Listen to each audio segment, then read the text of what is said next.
Hi guys, welcome to the another video of Excel tutorial. Today we are going to discuss inventory rebalancing. We will be discussing that how you can transfer your excess inventory at a particular location to the location where it is in deficit. We will check that what is the plan for each SKU in order to how much you have to ship out. Then we will be checking that from which location to which location how much material you need to ship. This we will be achieving by checking at each location what is surplus, what is in deficit, how much to ship out, how much to receive, and after rebalancing what my fill rate. We will be checking that for a particular SKU, even after rebalancing, am I able to resolve the deficit or not? There might be some case where I will not be able to resolve it. I will be saying that it is resolved partially, more replenishment are required. All of this we will be achieving by simple inventory data. So let us start how we can do that. Before starting, I will talk about this tool. What's the purpose of it? So we know that inventory is a rarely short in total. Generally, it is at wrong place. So this tool compare each warehouse SKU position against its target, find where the stock is in surplus and where it is in short, and recommend transfer that move surplus to shortest. So rather than generating a net new inventory, you will utilize the existing inventory in the network and try to satisfy the demand. Here are some formula which we are using in this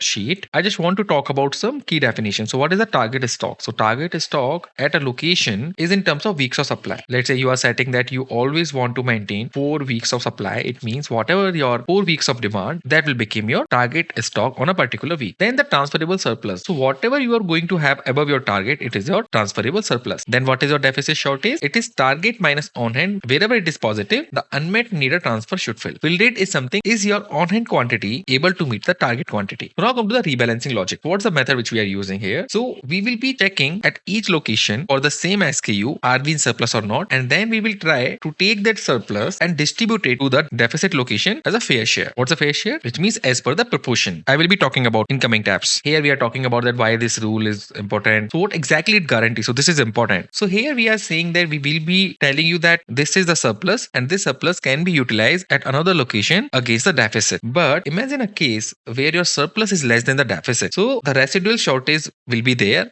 and it will be flagged as a partial resolve. So wherever this is happening, then rebalancing cannot create a stock. It only can relocate it. So those SKU need replenishment, not the transfer. So this is only a distribution tool and we are trying to optimize our inventory rather than asking for new one. So where it is important where you have the shelf life. You don't want your inventory to sit for a long time and expect demand to consume it. You want to shuffle your inventory as soon as you see the demand at any location so that your inventory gets shipped before it gets expired. Here we are not using any cost metric. The thing is, in the cost metrics, the next question arises that how you can do this transfer within minimum cost. And that's an optimization problem. For that, you need a solver. If you want that kind of Excel, please comment cost optimization. We will make a video on that. Now, how to use it. So let me go to the another tab, which is inventory position. So first of all, you need to get the data in this format. This is very easy to get data. Here, you need not to do anything. Just provide the location, which SKU or the SKU description. What is your average weekly demand across the horizon? Whatever horizon you are considering, just take the average weekly demand for that and how much on hand you are carrying right now. And what is your target week of supply? So here I'm just taking as a global. If you have different target week of supply, you can put it against each SKU separately. So as per target week of supply, the target units are this much, which you can just calculate. It is just a multiplication of these two. And as per your demand,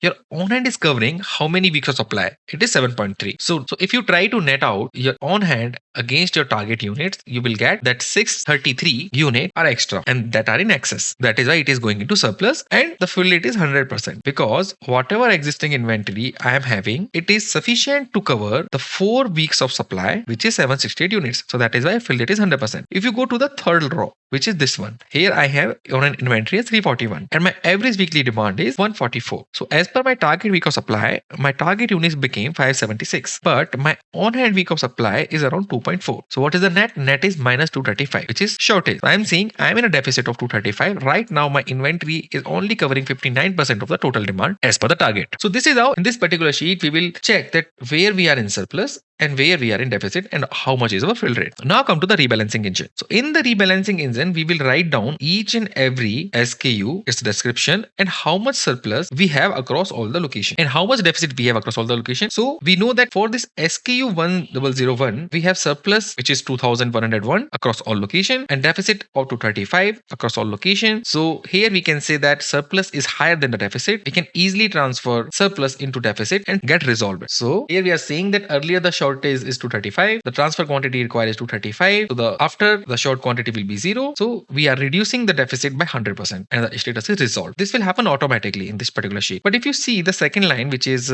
saying that your surplus is 95, but the deficit is 1015. It means surplus is less than the deficit. It also implies that the inventory across the network is in deficit. It's not sufficient, correct? So because I have 95 as a surplus, the only transferable quantity is 95. And earlier the short was 1015, but after transferring of 95 unit, the short will become 920. So we are only reducing 9% our shortage, and the status is partial. And the action is you need to replenish the inventory. It can't be nullified by the transfer only. Here you will be having the detail of this particular summary sheet where you will be having each warehouse, what is the SKU, how much the surplus, and how much is the deficit, and how much you have to ship out. So this is where you need to check that I am having 633 in surplus, but only shipping out 71 against 235. If you see these one, here we are talking about only SKU 1001. So why 71 from the Newark DC? That's the proportion which I was talking about, because here we have only one location in deficit and all other location are in excess. So there can be two cases happen. Either you want to give a fair share across all location, that each and every location will try to nullify this deficit by providing some units from their excess surplus, which is happening here, and the quantity will be decided by the proportion of their surplus. So here you can see that 633 has the highest portion across all surplus for this SKU. So that is why it is transferring the maximum unit. The second one is DC West Renault, and it is transferring the second best number. What if you want to do the cost optimization? Maybe I would be checking that in terms of transferring to this location financially, what would make sense. So when you have DCs very far and you are not operating